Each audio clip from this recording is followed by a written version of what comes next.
चौथा अध्याय है सदाशिव के निर्गुण चरित्रों का वर्णन करना। महर्षि सूत जी ने ऋषिगणों को इतनी कथा सुनाकर कहने लगे कि नारद जी प्रसन्न सुनकर ब्रह्मा जी बहुत प्रसन्न हुए और भगवान शिव जी का नाम सुनकर ब्रह्मा जी को रोमांच आया और अश्रुपात होने लगा। उन्होंने कहा, तू धन्य है, तूने मेरे कुल का नाम रोशन किया है, क्योंकि तुम भगवान शिव के भक्त बनो। मैं अपनी बुद्धि के अनुसार पहले भगवान सदाशिव के निर्गुण चरित्रों को कहूँगा, उसके पश्चात मैं उनके सगुण चरित्रों का वर्णन करूँगा। सबसे पहले यहाँ सृष्टि का कोई निशान न था तथा सर्वव्यापक सच्चित आनंद रूप केवल शिव जी ही थे, और क्योंकि उन्हें वह सच्चिदानंद स्वरूप और उनका मन वाणी के अधीन था, ना ही सूक्ष्म है और ना ही स्थूल है, ना ही छोटे तथा ना ही बड़े हैं, और ना ही वह नीचे हैं और ना ही वह ऊंचे हैं। वह माया से रहित और पापों से परे हैं। वह जन्म मरण से मुक्त हैं तथा निरंकार अजन्मा तथा अनादि हैं। सारी सृष्टि के मालिक हैं और सबसे बड़े हैं। कर्मों का फल देने वाला सर्वव्यापक आदि अंत से रहित ऐसे भगवान शिव की उपासना विष्णु जी भी करते हैं तथा मैं भी करता हूँ। उनकी कृपा के बिना कोई भी कुछ प्राप्त नहीं कर सकता है। भले ही योगी ध्यान व्यवस्था में उन्हें देखकर उनके आदि तथा अंत को बिल्कुल नहीं जानते हैं, और उन संपूर्ण ज्ञान स्वरूप तथा सत्य स्वरूप सदाशिव की वेद नेति नेति कहकर पुकारते हैं, तथा मूर्ख मनुष्य भला उन्हें क्या जान सकते हैं।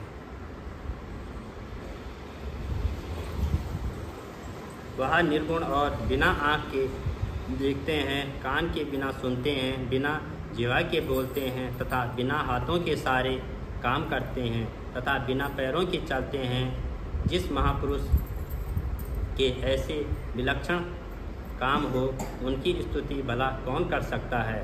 उन्होंने इच्छा की मैं एक हूँ तथा इस इच्छा के पैदा होने पर साथ ही वह एक हो गए।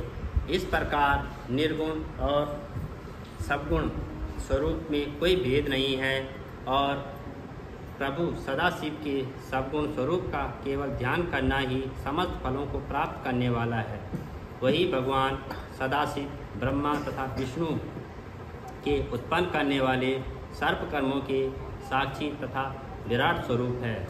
उनका नाम शिव शंकर, हर महेश, परमदेव, जगदीश, अमीश, विद्युत परमात्मा, ब्रह्मा, गिरीश, शंभु, सदाशिव, परमेश्वर, पार्वतीपति, त्रिशूलधारी,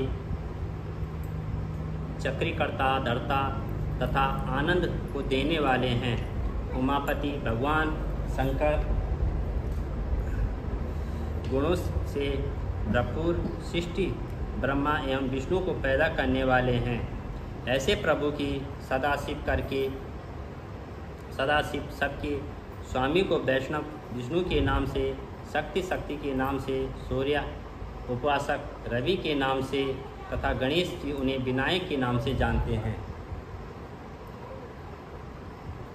वह भगवान सदाशिव सगुण स्वरूप कैसे हैं। मस्तक पर जटा और गंगा भाल में चंद्रमा तथा त्रिपुंड, कानों में कुंडल, सूर्य चंद्र तथा अग्नि के समान तेजवान, तीन नेत्र शुक्र की भांति, नशा बिंब फल के समान ओठ, अत्यंत पवित्र तथा तेजवान सुंदर, 5 मुख हैं, जिनमें से एक पूरब की ओर वाला प्रातः के सूर्य समान प्रभाव वाला और दूसरा दक्षिण की ओर 3 नेत्रों वाला अत्यंत भयानक, तीसरा मुख पश्चिम की ओर मस्तक और अर्ध चंद्रमा धारक करने वाला, और चौथा मुख उत्तर की ओर मूंगी के वर्ण वाला, जिसमें लंबे लंबे केस लटकते हैं। 5वां मुख नीचे की ओर, जिससे कि वह अपने भक्तों के हृदय में आनंद पैदा करते हैं। उस समय उस मुख पर कमल के समान सुंदर आँखें और उनका रंग सुंदर था तथा तेजवान था। इस प्रकार भगवान शिव पंचानन के नाम से प्रसिद्ध हैं। उनके कंठ में 3-3 रेखाएं हैं, हाथ में त्रिशूल तथा कंठ में मुंडमाला धारण किए हैं और उन्हें कोई चतुर्भुज, कोई पंचभुज तथा कोई 10 भुज भी कहते हैं। उनके हाथों में नाना प्रकार के अस्त्र शस्त्र विद्यमान है। अंगुलियां अत्यंत सुंदर और सुडौल है और भगवान सदाशिव का वक्ष बड़ा लंबा चौड़ा, पेट सुंदर, नाभि गंभीर आदि कटे अडिभुज जांघे कदली खंभों के समान चिकने गोल और सुडौल तलवे चमकीले चंद्रमा के समान स्वच्छ सुंदर श्वेत स्वर्ण वाले भगवान शिव मस्तक पर भस्म लगाए हुए 5 कलाओं और ब्रह्माओं से युक्त 3 शक्तियों को धारण किए हुए हैं और 5 तथा 6 अक्षरों से बने हुए शरीर वाले भगवान सदाशिव योगिनियों तथा महर्षियों के ध्यान से शीघ्र नहीं आते हैं।